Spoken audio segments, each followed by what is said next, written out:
Hi, and welcome to Source Seers. I'm Love. And I'm Tylynn. We're two Los Angeles-based witches who were brought together by fate with one mission. To translate wisdom from Source and provide spiritual knowledge for the collective. We're here to explore psychic stories, pop culture predictions, trauma healing, ancient knowledge, astrology, tarot, and so much more. Source Seers is here to shine the spotlight on how the mystical realms are interwoven into the very fabric of our everyday lives. Yeah!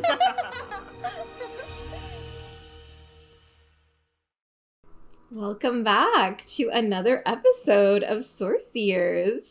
Yes, I'm Love, and I'm Tylynn. We both had to have a lifetime where we were a king or like the person in power, because the first lifetime that I actually had another past life that would come through, but I guess this is the second past life that came to me during my shamanic studies, where I saw myself as a Celtic woman. And the first memory was like seeing this Persian prince teaching me essentially how to read astrology with these, they were like these circular bronze or golden, like it was like this circular thing, like teaching me how to read the stars through that. And so in that lifetime, I literally traveled all the way from the Celtic lands into Persia just to study the stars, which is wild to think about the nature of Celtic people and how like they were travelers, like they would travel like far and vast, and I couldn't even think about that lifetime of being a woman. And I definitely feel like I had a brother with me during those travels to make sure that I was safe. But oh my gosh, and it was on foot. Like I don't even think we had horses. Like I literally take like years to get there. It took years to get there. And once I did get to Persia, I pretty much immediately fell in love with Josh. He was the prince. He wasn't a king at that time, but he was in a position of power as the prince, and I was his dancer. So I sort of was this like obviously like exotic energy, not being from the land of Persia. And I just caught his eye, and I feel like a lot of that was like our other past life. Like we had a lifetime earlier where I was also in the Celtic lands, and he was a Viking, and he came in, oh my gosh, with all of his Viking buddies, and we did a hand fasting ceremony in that life so that also his friends wouldn't rape me, because it was like this intense. Oh, true love. Like, I know.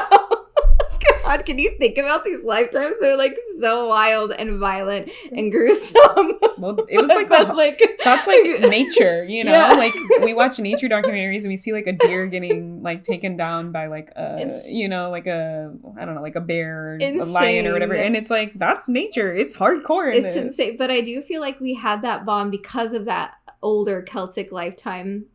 And so it was this like immediate like soul connection where I was his dancer, but I was also like a maiden to, obviously in that time it was also arranged marriages. So I was a lover to they weren't married yet, so his soon-to-be wife. So we also had like a throuple dynamic in that lifetime too. But yeah, his family caught me studying that like little circular thing, because I wasn't supposed to have it, like not being from that land. And his family burned me in that lifetime. So I feel like we both had to have like a karmic balancing of the scales of like... So like you burned him in that lifetime too. You were like... Yes. Interesting. So what's so wild about this life is I had a client who... she sent me this like thing. She's like, you should definitely like try to see if you can check out this exhibit at the Getty Center. And I love like going to art museums and things. So it's like, oh, I love like going to the Getty Center anyways. So it's like, yes, I'm going to try to make it to this. And I went, and in the exhibit was this circular thing. And I was like sweating. And Josh was like also felt it of like, oh, like this it wasn't the exact one that I was learning from. but it was like what they used in that time to study astrology. And this was before I had ever even picked up an astrology book, learned about astrology. I wasn't even at that time when I had this shamanic vision. I had no interest in studying astrology. And look at you now, writing a whole book on astrology. What? Isn't that wild? I bet that Celtic version of you is like, hell yeah. Like, I walked all the way over there so you could learn this, you know? Like, and my client was like, I just had a feeling like I needed to send that to you. And I was like, I'm so glad you did, because I had this like whole past life awakening memory, and Josh felt it too. It was like, this was the thing like you were seeing in your vision like years ago without having the... That's pretty cool. Damn. I mean, that's kind of like how I knew I was psychic. Like as a kid, I would just like watch like witchcraft stuff and be like, like I have to have a power. Like I know this is real, you know? So our soul always remembers or has some kind of instinctual knowing, you know? Yes. Yeah. I mean, I remember I was 16 the first time I'd actually ever learned about astrology, because I grew up like really heavy in Catholicism and they think it's evil. Like straight up pure evil, but it's because it's a tool of empowerment, and the church doesn't want people to be empowered. Well, and it's like looking at the planets and the stars, and they want you to only focus on God as the only ruler, you know? So it like undermines God's power in their eyes. Yes. When truly God and source is a frequency that is within all of us. Like, it's within everything. And they say that like, in religion, though. Like, they do say that. They're like, God is within you. Like, pray to God. Like, you are all God's children. So it's like we all, if we're all, like, from God, then we must have some element of God in us. But then they, like, don't. They kind of just, like, sweep that to the side. You know, it's like they pull it when it works. Well, I think that was something that was in the Book of Thomas that they purposely took out of the Bible. That there was a line in there about how, like, yes, God's source is within you, and they took that out so that people would continue to go to church and like give their power to church as like this space where God is. Yeah. And now that we're in the religion corner, so I'm Jewish. My favorite thing to say is that Catholicism and Christianity subsequently after are fan fictions of Judaism, because 100% the Torah is the quote unquote Old Testament. Yes. And in Judaism, we use astrology. Yes. Like our Jewish calendar follows the phases of the moon. There is a thing called Rosh Chodesh, which is a women's circle that women are supposed to gather around like full and new moons. It's like literally like in our religion. That's so powerful. And I feel like our modern society, we're missing that as like the deep connection to one another, like in those circle spaces. Yeah. Yeah. And it's like, to me, the fact that they have like women meeting under the moon cycles, and then like people's like menstrual cycle like matches up with that. Like to me, that is just like a whole thing. And like our calendar is based off like nature and the phases of the moon. And like there is so each month has like zodiacal like associations, like, but they have like their own names for the month, and like the energies are like slightly interpreted differently. But yeah, it is in there, and there's a lot of that, I will say, because of Christianity and Catholicism. A lot of that stuff has been suppressed in Judaism because of the fear from the persecution. So like and Judaism is a matrilineal religion, meaning like if your mother is Jewish, you are considered Jewish.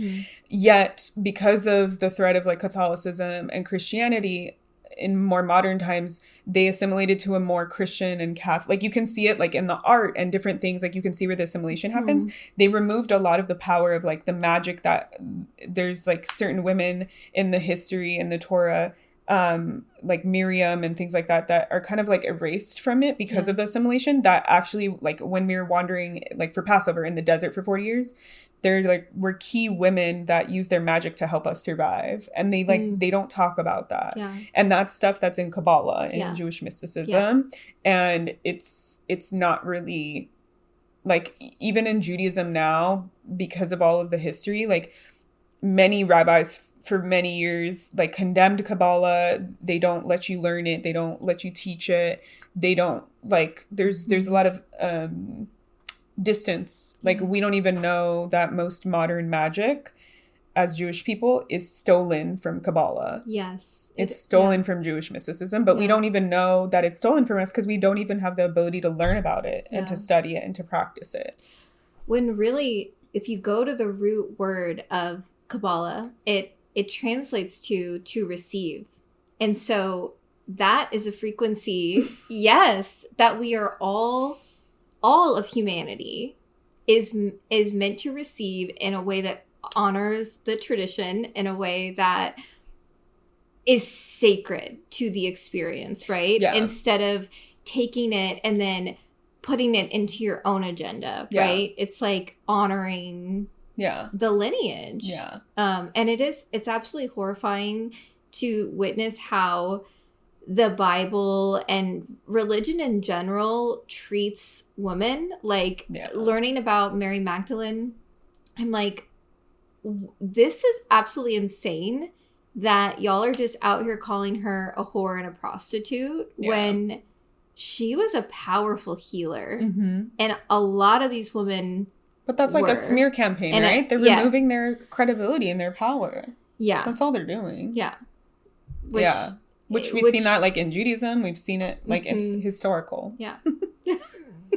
No, the real roots of Judaism, like, that is the real energy. Anyone listening, Sorcerers, like, I would love to do episodes where we break down, like, the tree of life, and we break down, like, I can wear my tree of life sweater. The 4 emanations. Like, they talk about the 4 worlds here. I mean, it's obviously something that I wasn't born into. I was definitely, like, born into.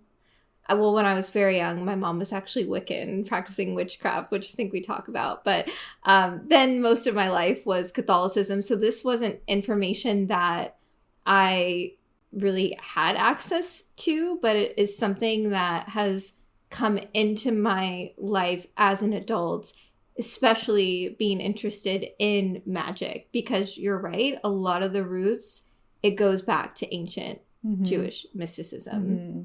To that area of the world. Yeah. Like, there's so much power within these documents and so much peace too. Like, I just imagine a world where people are able to take the wisdom from that, again, in a way that's, like, healthy, in a way that is not culturally appropriative. Yes. Yeah.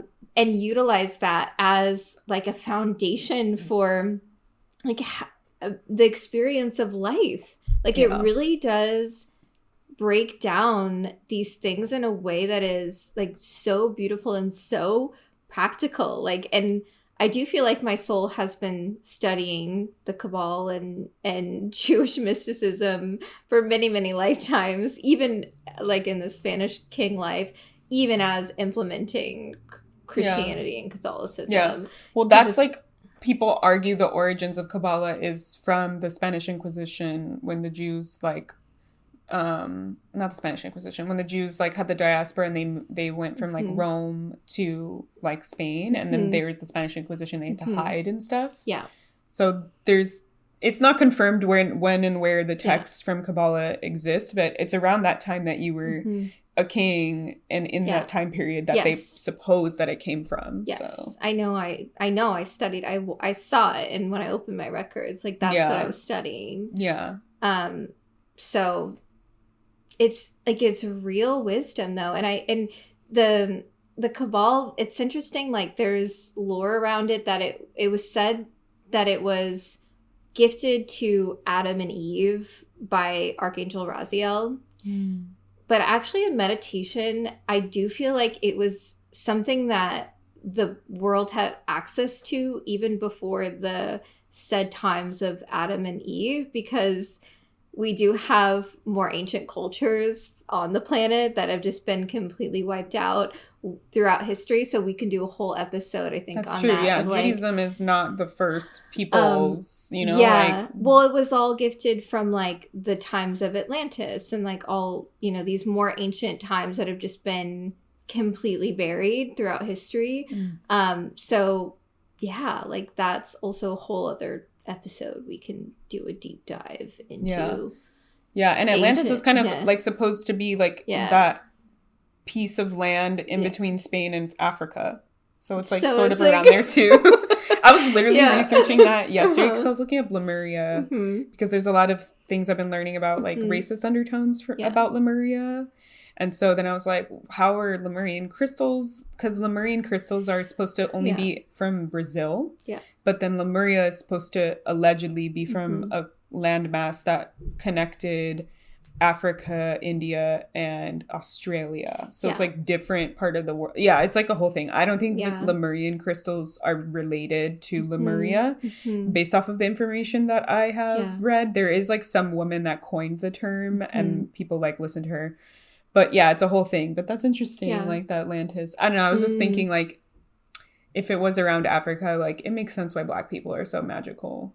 I know that might be, like, a weird statement to say, but, like, every cool trend, everything that's, like, really awesome, well, it's really the land of the mother. It's, like, where...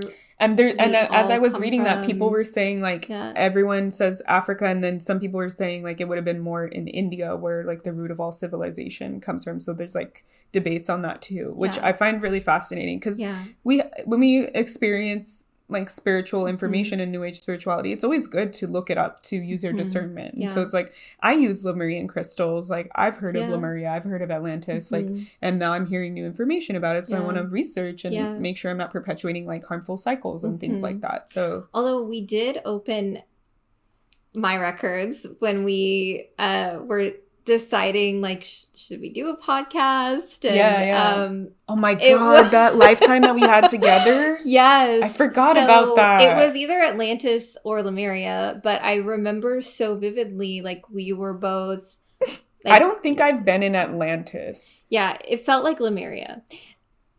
We were both it looked very like plainsy, like a plane to me. So it could have been in that area.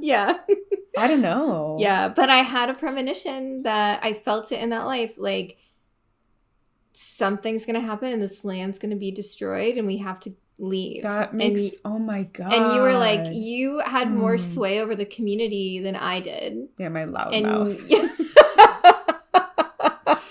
You were like, we're not leaving. We're fighting. What? Like, and I was like, we have to leave. Like, we're all going to die. I was willing to fight and die for my land. And the record's like this heavy feeling over my body of like, okay, now I have to grapple with, I know I'm going to die. And I just have to sit with this. Like, yeah, I'm just trying. Because like, so the racist information that I read is like, there were some in like 1860s is when they started talking about Lemuria. And it was just like scientists that were like, I think that when they were looking at like the theory of Pangea, how they were all connected, it actually stems from like lemurs. So they were trying to figure out why there were so many lemurs in Madagascar and only a few in other places. And so this scientist said like Lemuria used to be like a landmass that connected these two. And like that's how the lemurs like came over there to Madagascar. And then like the landmass went away for whatever, as like the earth was like changing into the shape that we know it as now. And that's supposed to be like 84 million years ago or something like that. But then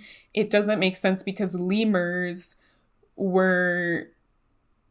came into the earth around like 54 million years ago. So then they like kind of debunked like his theories about it. Yeah. So it's like, I don't know where Lemuria, and then the Nazis got a hold of it. And then they tied like Lemuria to, they're supposed to be like in eugenics, which is highly racist. They tied like the 7 races that existed, and one of the races of people came from Lemuria, and they said that like the highly intelligent like people came from Lemuria. And it's a very racist thing to say like, oh, if you came from, your skin color is this, you're part of this like race that's like highly intelligent, like that type of thing. And then Helena Blavatsky is the one who kind of like popularized that, and she's part of the Theosophists, and she was known as like a very big like psychic medium, but also proven to be a fake at the same time. So like you know? And the Theosophists are the ones that stole Kabbalah and like popularized it and like just put it everywhere and just stole from like other like people of color, like India. They were rich and they traveled there and then they learned how to do like yoga or like chakras and then they came back and they brought it to the US. So like now I'm trying to like digest that. But now that you're saying like you think it was Lemuria, I'm like, like how does this like fit in, because people believe like Atlantis exists. Well, some people say the land of Lemuria is around where Hawaii is, and also like other parts of Northern California. Like, they say it's like under Mount Shasta. So then like the thing that they said was like when the land sank, they went through these tunnels and then they live in Mount Shasta. And I was like, that doesn't make sense. How'd you go from Australia over to California? Related to the I Am Church with Saint Germain, which Josh and I were theorizing that Saint Germain is a vampire. Like, I think I've heard that. Like, I feel like I have heard that. Like, I don't know how I feel about Lemurians actually still being in Mount Shasta. Yeah, but like so that's where it gets like But the other thing that I've seen is another person who does past life regressions. He has like done past life regressions for a lot of people, and he was making a video saying like there's been a lot of lifetimes for his clients that come up where the people used to have like actual like magic powers where they could like beam stuff out of their hands and their mind and like all that, and that a lot of that died and then it like started to suppress like or like be less in humans. And so like I was thinking about that in tangent with like, because that's kind of what the Atlanteans and the Lemurians were supposed to have been. That I had this really huge fear around taking people into past life regression or hypnosis work for a really long time. And this recording is actually still up. So if y'all want to listen to it, it's on Daniel, the Past Life Regressionist podcast. I think it's called The Time Traveler. So in that podcast, he's sort of guiding me into this like trance state where I go into the root fear of like, why do I feel such a draw to bringing people into regression and hypnosis, but like also a deep fear and resistance to do it. Like it felt like this like attraction, repulsive energy. And we go in and I see that same lifetime, I feel like in Lemuria, I had all of these like bells and rattles all over my body. Like I was wearing like bells and rattles, and I was taking this man into a hypnosis state, and he died on my table. And it was because his wife had died not long ago, and I saw it in the spirit world. Like she greeted him, and he had no like bad feeling towards me, like taking him into the hypnosis. It was his heart stopped beating like when he got into the hypnosis. But I just took that as like, I'm never doing this hypnosis or like deep subconscious work ever again. And I feel like that was also part of my Saturn return. I have Saturn in the 12th house, understanding like this is the risk, the like the responsibility of like guiding, being that Saturnian guide into the realm of the unconscious, but also the release of the fear. I feel like that's a lot of Saturn 12th house energy. And we should probably do a whole episode where we dive into like, if you have Saturn in this house, but I feel like Saturn in the 12th, a lot of it is about releasing these unconscious fears, because a lot of times it's from these past lives. But they say it's a karmic placement, your Saturn placement. But Saturn rejoices in the 12th, so it's also like you're really here to be that figure of authority within the realms of these mystical spaces if you have that placement. That past lifetime I totally forgot about. It's like so we went in because we're on this business path together. Like, let's see why. And this whole lifetime, we weren't even looking for that particularly. We were looking to see, like, what do we call this podcast? What do we call the business? Like, we received that name. Also, like, who can help us, too? And who's our guide. Like, a deity or an energy. Which we got it. And so I'm like, are we supposed to say who it is? I don't know. I'm trying to ask right now if we're allowed to say who it is. To be determined. To be determined. And then we started to see, like, why were we brought together? What past life did we have together? And it was like this we left. That's why I don't know if it was Lemuria, because it's like we were part of some village, and both of us were like, we don't agree with whatever is going on, and we created our own. Unless like Lemuria is part of Atlantia or whatever, I don't know. It was during the same time frame, so they were existing together in the same. And the way that I've heard it is like Lemuria was connected to more of like indigenous roots of like this very like community based energy. Yes, that was our vibe. I felt. Yes, Atlantis was more of like innovation. Yes, like they were doing experiments with like and at the end of Atlantis, there's a downfall piece where they got into their ego. So it could have been like it was actually 3 times I think Atlantis. Yeah, so maybe it was like one of those that we came from because I don't feel like I was part of Atlantis, but yeah. So we were in this like plain area, and we were sort of like the leaders, it felt like, but not necessarily like what I say goes, because we were very community oriented. Yes. We were just like, we want a different way of living. We're also the source seers. We were the clairvoyant, like oracle type frequency. Yes. Yeah. And like as you said, I get chills too. Yeah. But like yeah, so we both, and then we foresaw that the land was going to be destroyed. And Tylynn was no, I saw it. You didn't want to believe it. You wanted to fight for the land. I thought it could be like we could fight it and it would like we could save the land, or like we could fix it or something. Like I wanted to be like, no, my power is stronger than this thing that's coming, and like if I put all my will and my power into it, then like it will be so. Which is totally the same vibe that I have. Love is like, that's my Aries moon. The other warrior lifetime that you heard about makes so much sense right now. So like Tylynn was like, yo, like I don't know if I should sound the alarm, but like I feel like this is happening. And I was like, no, like we will fight it, we will stop it. And it felt like there's like some like fire that was coming, and then like the ground kind of like collapsed into itself. And so there was a bit of like a struggle between both of us from like what path is the correct path. And the people were looking to us to decide or to give direction. And Tylynn was like, I think we should leave. Like, I think we should pack up and we should leave so we can save all the people. And I was sort of like, if we don't have this space, this land, like, what is it about? Like, we need to fight for our land. And that's where like the cycle that you're going through of like not speaking up, not trusting yourself. I felt so defeated because Love's energy was just so strong. Like, no, we're not leaving. And I was just like, I felt like just so defeated because everyone listened to you in that life. Yeah. And that was if you're more authoritative and strong, people listen to you. Yeah. And that was also like me understanding that I do have this pattern in my soul of being misunderstood, being outcasted, just like this feeling of being like the weird one. And it was like this, seeing that cycle. Yeah. And to me in that lifetime, it felt like you were being weak because you were like, I want to leave. Yeah. And I was like, that's weak to not fight for what you believe in. I was weak because I felt defeated. So I was like, I'm not going to fight. It was just, I'll accept my death. And I remember that feeling. Yeah. Like, and then I was like, I'm going to create, like, I felt like I was like at this like weird battlefront, and it's like for like, it wasn't even like an army, like for what are we battling? And the forces of nature.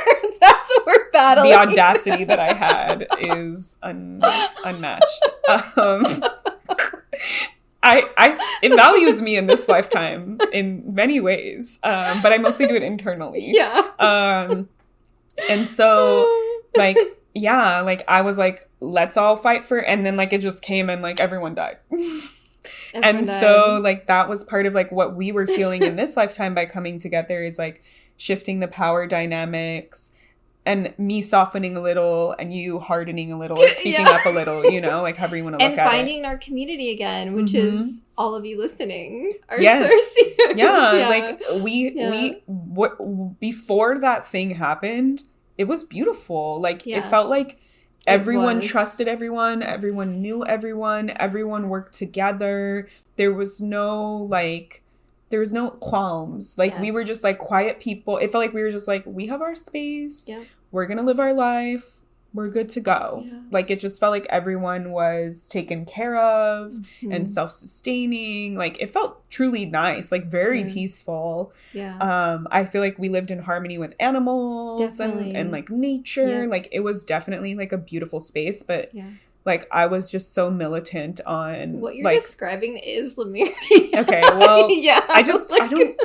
I'm like, I don't want to be racist, like, by proxy. Like, I don't want to buy into a theory that is, like, so I'm just, like, I need to find a way to deepen and accept that, that I was in Lemuria in a I don't think, like, I'm intelligent or superior, you know, in any way, shape, or form, like, because of that. I think everyone that was there, it felt like they were more, like, Pleiadian energy, like more loving and caring, as opposed to like intelligent energy, which it is said that, at least I know from my lineage, my grandmother, my great grandmother, they are from the Cherokee lineage, and it is said, or the Salagi, in the traditional tongue, it is said that that group of people actually originated from the Pleiades. Yes, and I've read that. And were said to be the keepers of the wisdom fire, which I feel that, like, deep in my heart, that is also a part of my... and people have said I'm, like, kind of Pleiadian. I think I have a guide that's, like, half human, half Pleiadian. Yeah. But, yeah, that totally tracks. But if Lemurians were native people, I fully support that. But yeah, it was a very interesting past life, and I'm just as headstrong in this lifetime. I'm like, yes, love, we were in Lemuria. Like, that's what older souls are. We'll have to do an update. Like, I'm gonna have to do some soul searching, some like psychic connection to be like, tell me the truth of what it is. Because I work with Lemurian crystals, but I assumed Lemurian crystals came from Lemuria, and they don't. So, and I do have some information on what you were sharing around the 7 bloodlines. I've been reading Confessions of a Rebel Angel, that series, and essentially what that is, this man is channeling this fallen angel, and her name is Georgia, and she's giving her account of some pieces of ancient history, but then they also go into his life. It's really interesting because I like love stuff with cults and like cult mentality, but there is a piece where Georgia talks about that, like the seven bloodlines, but the evolution of humanity is for all of us to intermingle. Yes, I've heard that before. With all of these bloodlines, so that essentially we create what Georgia describes like the violet flame or the violet bloodline, when we all mix every single one of these bloodlines all together as one. But it is really important then to release racism. Like, she literally talks about that, like the release of like believing that you are better than another bloodline because you're holding this thing. Yeah, because I've from a different perspective, I've tapped into like future and like people thinking like thinking about like what will happen to like this race or this this race or ethnicity, because we're all like intermarrying and intermixing, because there was like there was segregation continentally, and then as we started like connecting the world, it's like racially there's like racist segregations and things, and then also colonization, and then people's response to colonization is like, I must hold fast into my own culture so it's not lost, which totally is an understandable like trauma response. So then I've heard people saying like, oh, so what will humans look like in 100 years from now when every race is intermingling? And they're like, well, I'll be kind of like beautifully like caramelish skin, and like we'll have like more darker features and things like that. So that kind of makes sense, because I literally was thinking about this yesterday. Because a common thing that my partner and I talk about, my partner is Latino and indigenous, and I'm like a white Jewish person. I'm literally just only like my DNA is like 100% European Jewish. Like I'm not like Irish or anything like that. I'm like Russian and Polish and like Lithuanian, like Hungarian. Like it's just all like literally just Jewish, Russian or European Jewish. So like a big piece for us is like both of our communities have been fucked. And we were like, well, we would want to have children because then we could carry on our lineage. But then that's like the only reason why we would want to have children. So we're like, that's not a good enough reason. We want our children, if we have them. And I was literally thinking about that yesterday. Like, I sometimes get fearful, like, but if we mix the bloodlines, then like it loses some of yours and it loses some of yours, because it's random what genetics the child will get. Like they might get 50% or 50% or like 70 and 80 or 70 and 30.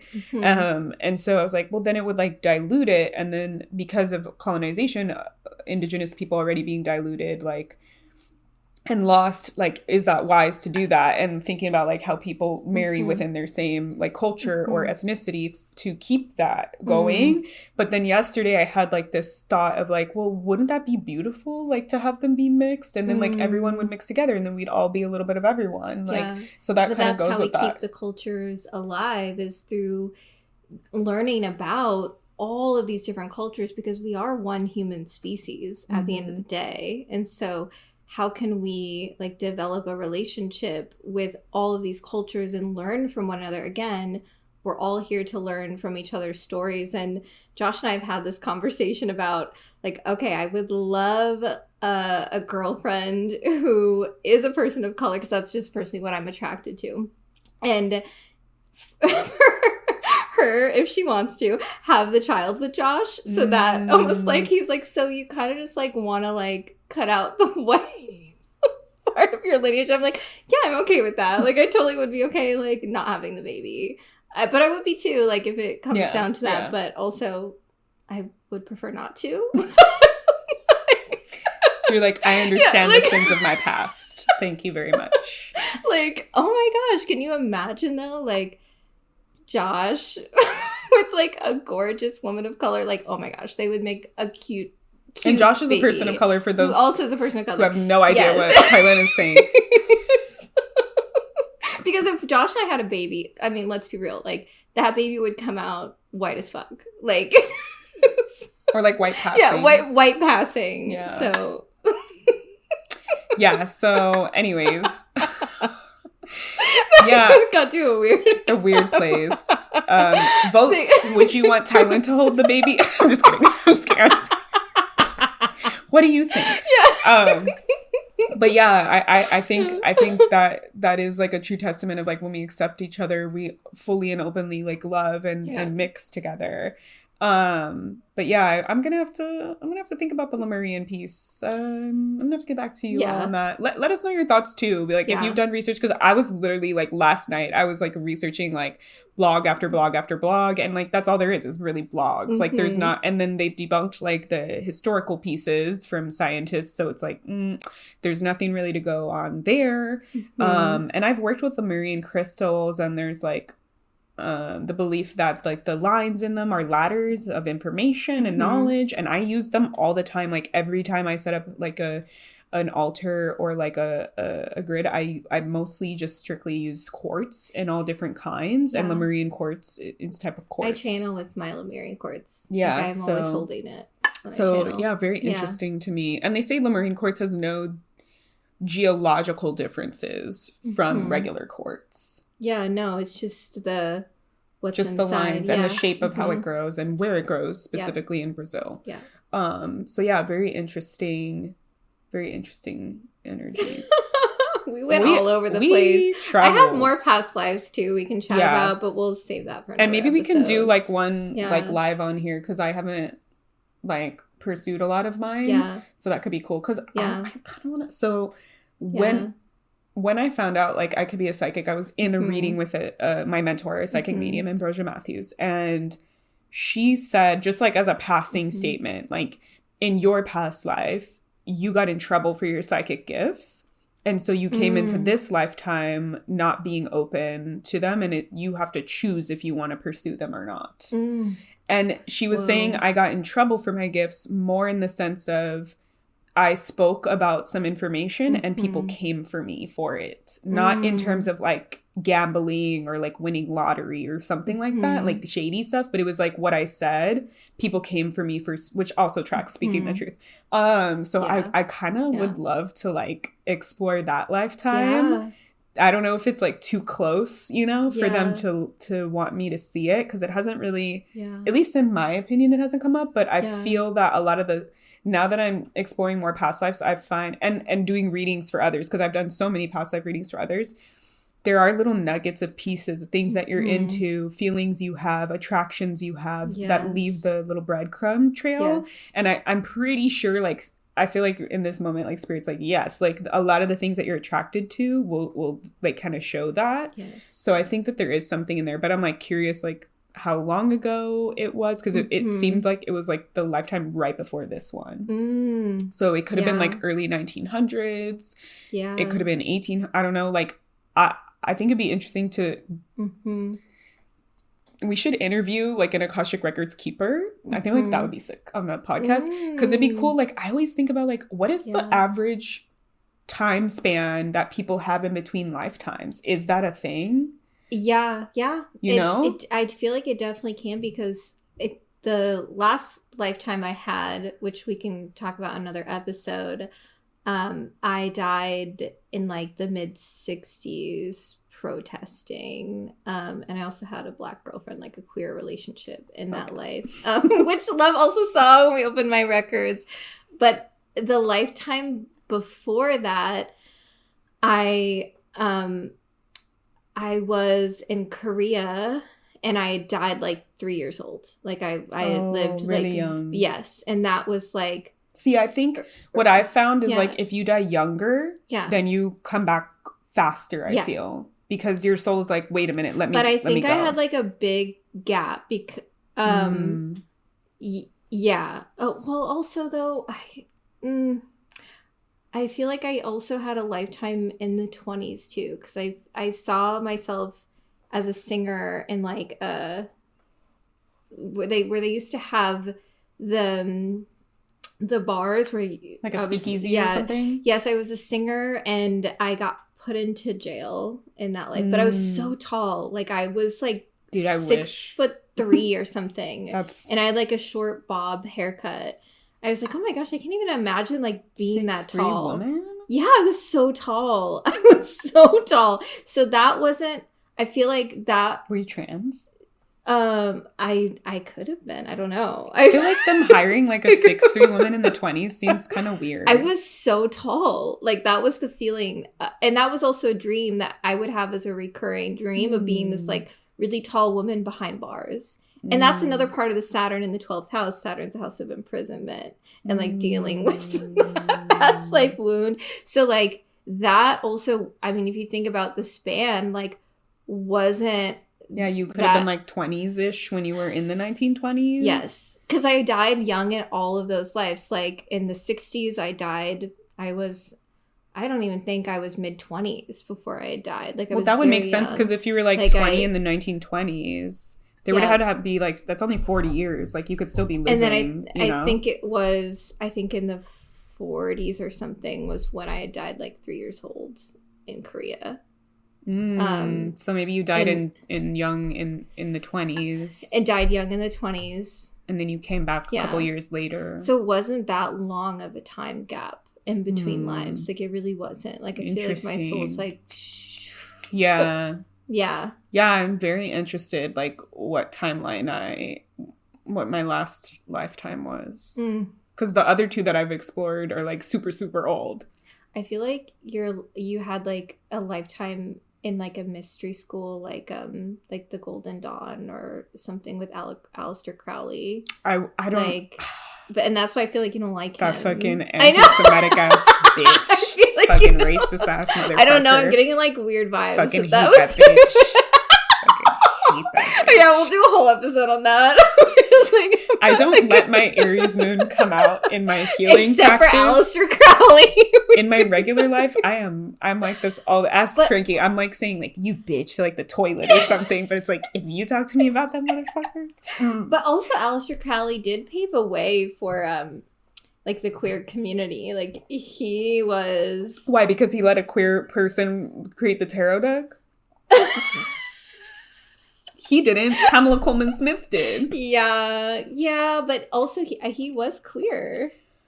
So I don't know. I don't like him. Psychically, by the way. I feel like he wasn't queer. I feel like he was doing magic as a practice for a reason.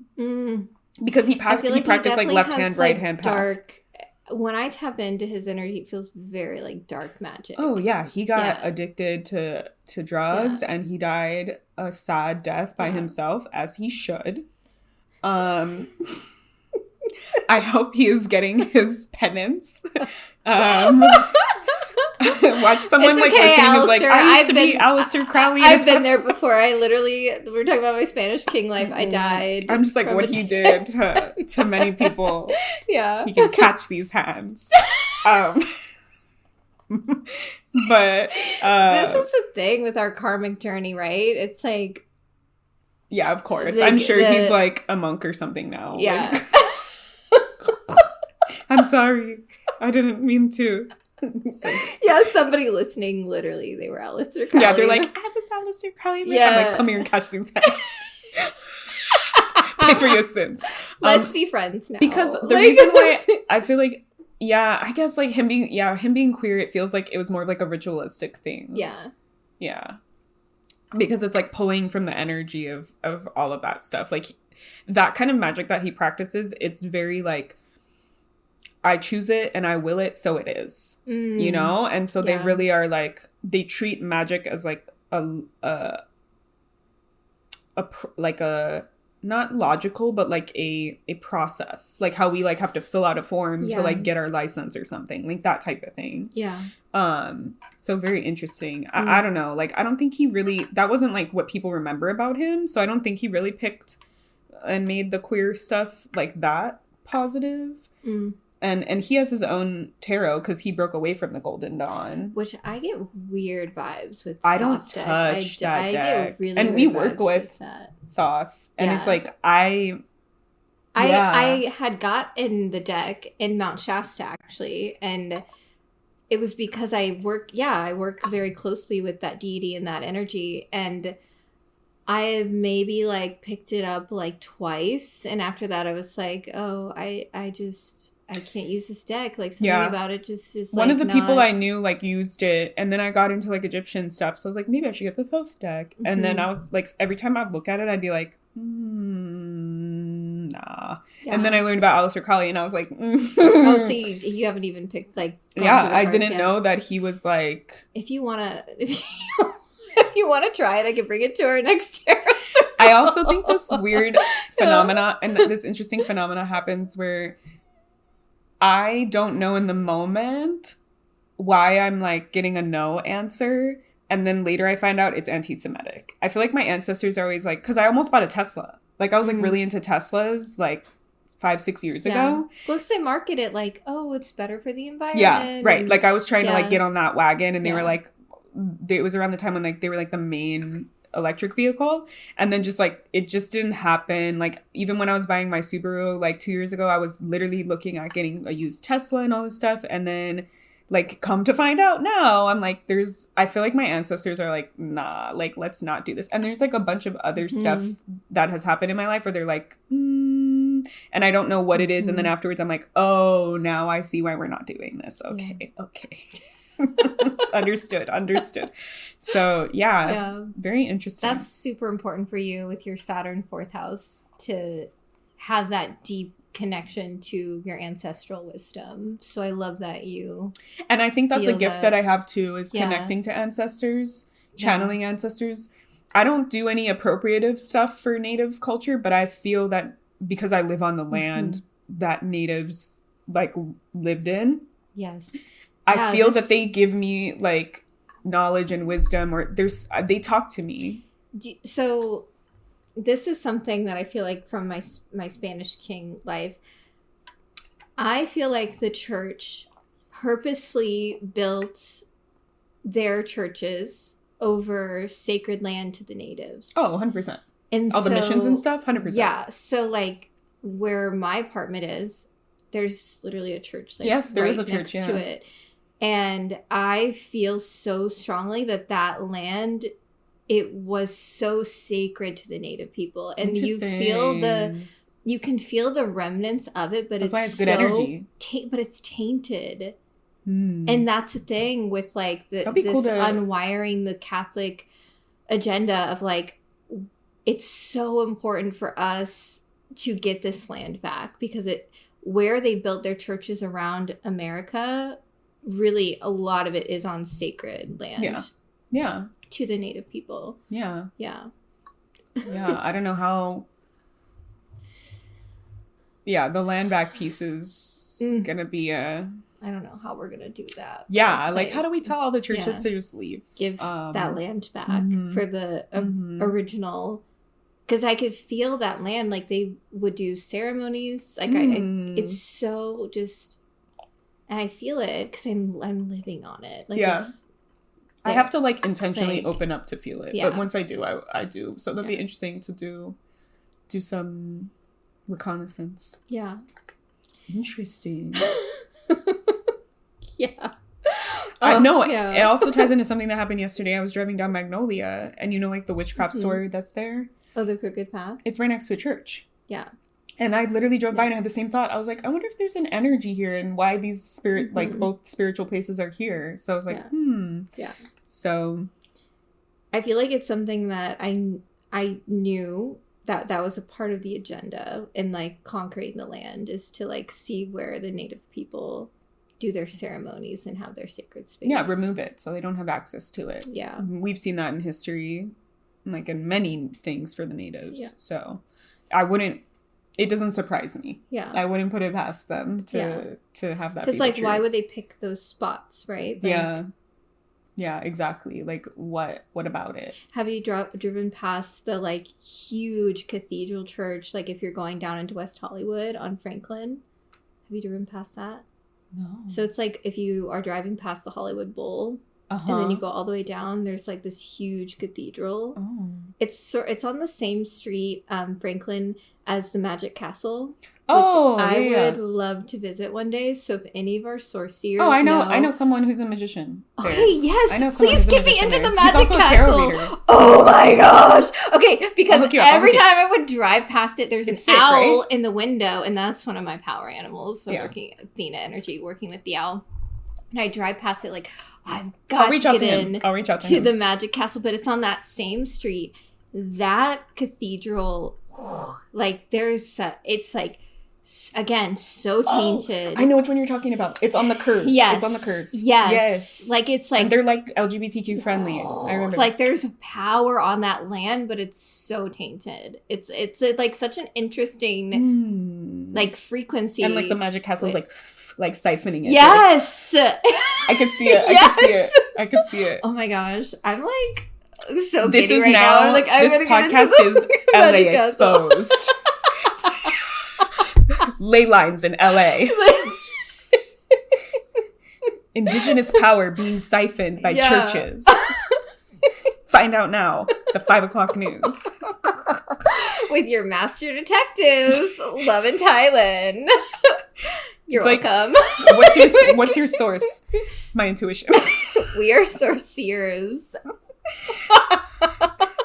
That's interesting. We should research. That'd be cool. Yeah, it's just like an intuitive knowing that I have. Especially when I see churches that there's intention in their old, like there's intention poured into the church and into the art. It's like, this is like there's just something, it feels so off, but also like you can still feel the undercurrent of, that's how I felt honestly in Sedona. I was there for my sister's wedding, and I felt like the land space was craving the indigenous practices. Like I could feel this like lack in the land of like really craving that connection. It was just like built over with tourism. Yeah. It is. Like and spiritual tourism it felt too. so sad. I was like, wait, this is supposed to be like a spiritual place. Yeah, it is. And it has vortexes and shit. Yeah. I don't know though. Maybe I need to like go back to Sedona. No, I think like the town is very like spiritual, like new agey. Like the indigenous, at least as far as what I saw, the indigenous are like in the jewelry or like in the crystals in the stores and stuff like that. But I went there for a retreat and we invited like indigenous people to like walk us to this like vortex, and then we did like a ritual to like offer back to the land, which felt really good. So maybe my like opinion is different because I had that incorporated into my visit there, and you were like there just for something very regular. So that makes sense. But even the indigenous people that they brought, it was like one person who had moved there that was like a person of color, and they knew someone from Colombia that came. So it wasn't even like someone part of like the indigenous Sedona area. Yeah. So like I thought that was kind of weird. I was like, why are we bringing someone from Colombia? Like, why don't we just invite someone from here? But we know like there's probably like erasure and all kinds of stuff. But that's interesting. That'd be cool to like re-explore, because I think Sedona is supposed to be one of the chakras or some. No, I think it's just the vortexes. I think I'm thinking Mount Shasta. Vortex. Yeah, Mount Shasta is said to be, it's interesting. Some people say it's the crown chakra and some people say it's the root. The top or the bottom, they can't tell. but when I was there, like I was meditating and I was seeing this like red grid around the mountain. So more root. Yeah, that's how I felt. Like I felt so just like in my body there, like so safe. Yeah, I haven't been. I want to go. Yeah, maybe let's do a road trip. That'd be sick. That'd be sick. It was like, would it be like Blair Witch? It's like, I'm over here. I have another friend, my friend actually, who is like telling me to like wait for reading A Court of Silver Flames. She's in Texas right now, and she's like, I gotta get the fuck out of Texas, and so she's moving to Oregon, and I was like, oh my gosh, I want to do a road trip and like go up there and like. My mom lives in Idaho, so we can always stop there. Yeah. There's parts of Oregon that are dangerous, but yes. Yeah, it's really like not that bad of a road trip. No, because I've driven to Idaho. It's like it's supposed to be 14 hours, but if you drive fast, you can get there fast. Like we do like 12 hours. Yeah, I honestly like road trips. I will drive like 7 hours straight. Same. We're doing a road trip.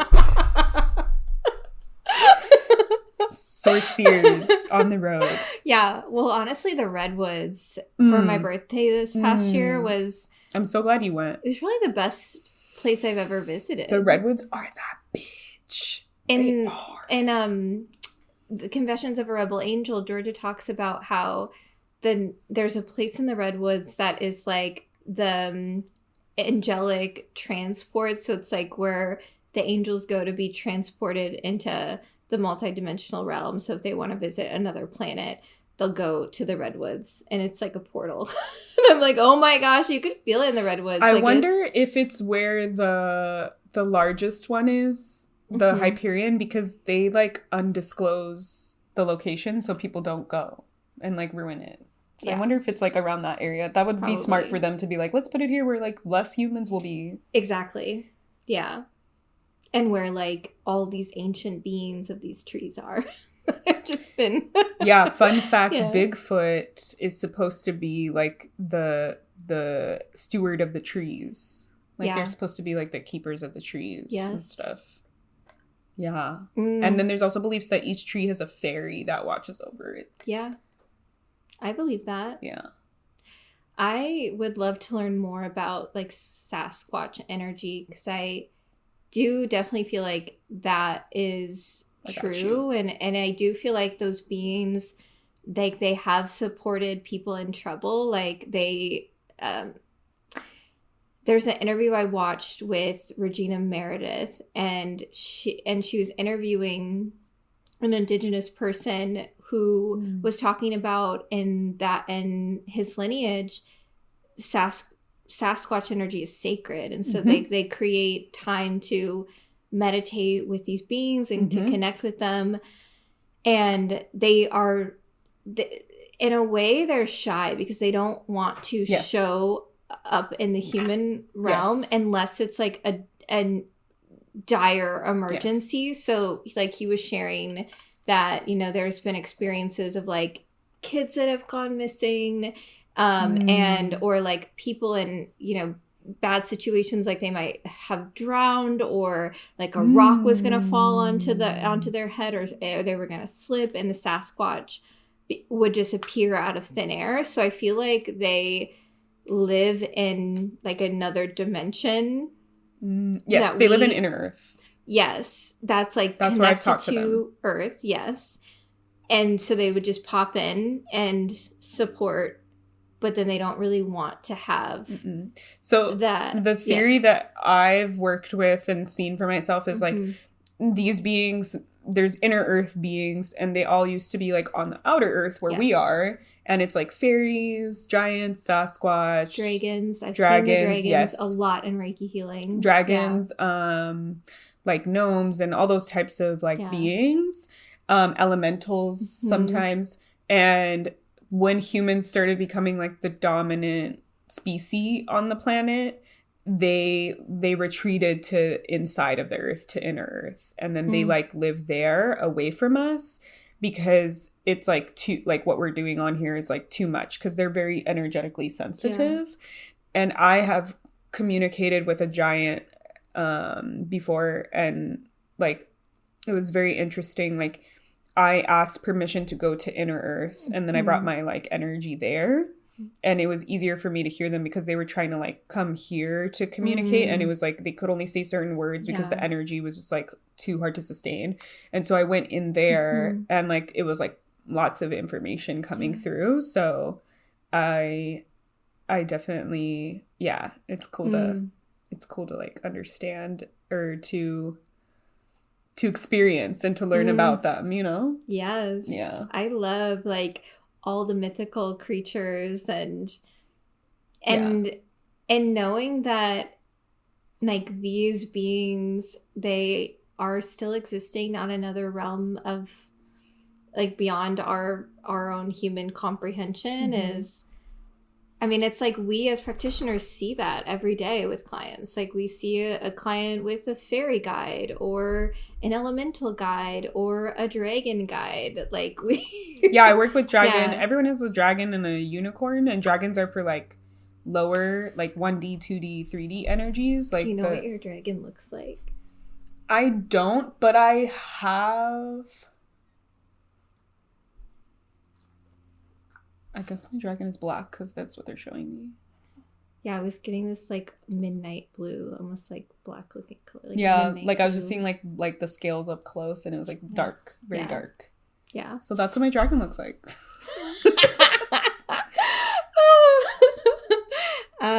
My dragon has like almost like clear quartz looking skin, like it's like translucent, and her eyes are like deep purple. Like I wonder what like my dragon, the dark blue, that's cool. That tracks. That tracks. I just did a session where my clients, what her dragon came through, it was so intense. My client was like, I felt the energy of fear come through, and I was like, yeah, like that was your dragon coming through. And it also felt like this motherly frequency of like the fierce mother versus like the soft nurturing mother, like all of the like the polarity and dynamic. And my client also felt that, but it was just so like the immediate feeling of the fear, because it's like, whoa, this energy is. I definitely work with my dragon energy because I have like dragons on my altars and stuff. I love like dragon energy. Yeah. I have a friend, I did a past life for her, and she past life reading, she was like a dragon rider, like when dragons were like here. Yeah. Or whatever realm it existed in. Yeah. Like I have one client who, yeah, would literally like, that was her job, was to like kind of train like the dragons for like human interaction. Yeah. Like, and this lifetime my client didn't want to. It was like breaking a wild horse. Like she didn't want to do that. And then she ended up like pairing with like the fiercest dragon that refused to be like broken by like connecting and having a bond with it. Yes. That's the thing. Every time I'm working with dragon medicine, it's like that dragon has a deep bond with you throughout lifetimes. And what was so interesting with that client I was talking about, she was telling me she was seeing the whole time like this like misty mountainous energy. And I was like, oh, that's where your dragon came from, lived when the dragon was still here on the earthly realm, like in a cave somewhere in the mountain. But now they don't live here in the earthly realm. They live in inner earth. No. They left. I've been watching like Love Island Australia, so I was like, no. Oh yeah, get ready for Love is Blind. That's coming out. Minneapolis I'm gonna episode. have to watch that. We'll see how not excited. I feel like you have the same sentiment because I'm like, let's watch Love Island. I know, and I'm like, wait, is Love Island going on right now? Love Island All Stars. So it's like, it's a separate, it's like people who've already been on Love Island come back. That's not fun for me, though. No, it's not, because you won't know any of them. Yeah. So, like, we should wait till, like, proper, like, they just finished Love Island. I'm getting it wrong. But yeah, we can do Love Island US. Okay. When it comes out again. But yeah, now it's Love Island All Stars, so it's like, it's not even super, I feel like I'm like bored and it's not even all the way done yet. So, yeah. Well, it seems like this new episode or this new season of Love is Blind is going to be messy because Josh showed me a TikTok of this girl who like apparently knew one of the guys who was on the show. And I guess he was at the bars, like, talking about his experience, like, obviously, like, bro, like, you signed an NDA and you're out here. Yeah. Blabbing. Yeah. You know, though, RuPaul's Drag Race just started. Okay. So that could be a good one. They're on, like, episode 4 or 5? Wait, what channel is that on? Bro, they be, like, it was on I think it's MTV. And then, like, for streaming, it's on, Paramount, like... right? You would think. But it used to be... They have older seasons on Paramount. Okay. But the newest season is on freaking, like, Philo. It's, like, so annoying that they make it, like, you jump through hoops to, like, watch it. Well, it's a notorious thing with that show. I told you my stepmom was on... RuPaul's. Well, they have on Paramount older seasons, so we could watch those. No, but it's not there. It's like it's not a drag race. It was his university. Oh, right. Drag university. Yeah. To support. We could probably stream it like an illegally. Episode to support women, just in feeling sexier. Yeah, because I did watch the first season. I think it only had one season. Yeah, maybe 2. But when you look it up, like my dad is there, like in the. Like, I'm like, that's my dad. That's sick. Your claim to fame. Your mom was on reality TV. Damn. Oh, yeah. Actually, I want to talk to you about reality TV thing after we finish this episode. Okay. To be continued. The plot is thickening. We're leaving so many breadcrumbs for you. We're probably gonna have to split this into like 2 episodes. I'm like, long. I also have like other past lives stuff. Yeah, we'll do more. We'll keep exploring them, and like I kind of want to do like greatest hits of like past lives that I've like done readings for people, because it's like I do like my past life messages circle, so it's like, you know, like 10 people at once. So there's like some cool ones that have come through. I know. I was literally like, love, should I bring my like?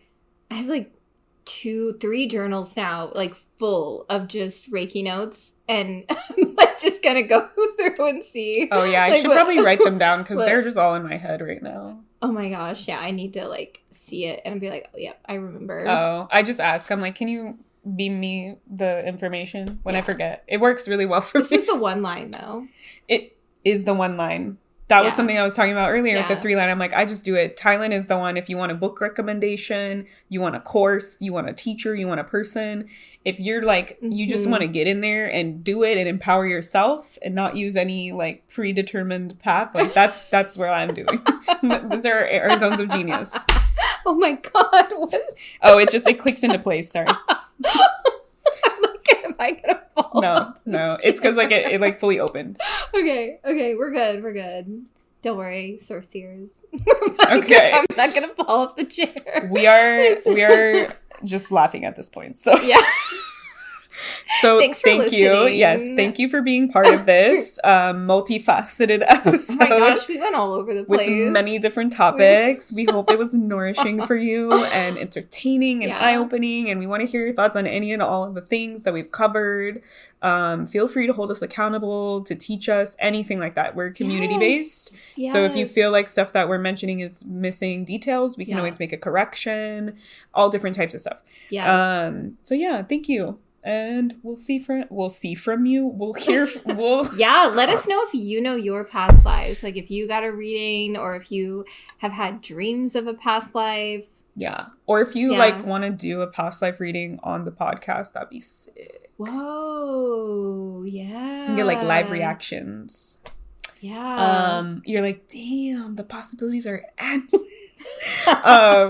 Yes. Okay. So thank you. And we'll see you next time. We'll speak to you next time. And, stay safe out there. Stay true to yourself. Yes. Authenticity is the way. Bye, sorcerers. Bye. Thanks for joining us for another episode of Sorcerers. We can't wait to hear your take on all the magic we talked about. Follow Sorcerers on IG and all other platforms to let us know your thoughts and get involved in our community. You can also follow Love at Love Sakratoff on all the platforms. And Tylynn at Tylynn Mackenzie, or go to my website, templeradiance.com. We'd love it if you could leave us a review on Spotify, Google, or Apple Podcasts, and share Sorcerers with anyone you feel might benefit from magical community right now. Hail Jupiter! Thanks for seeing into Source with us. Bye!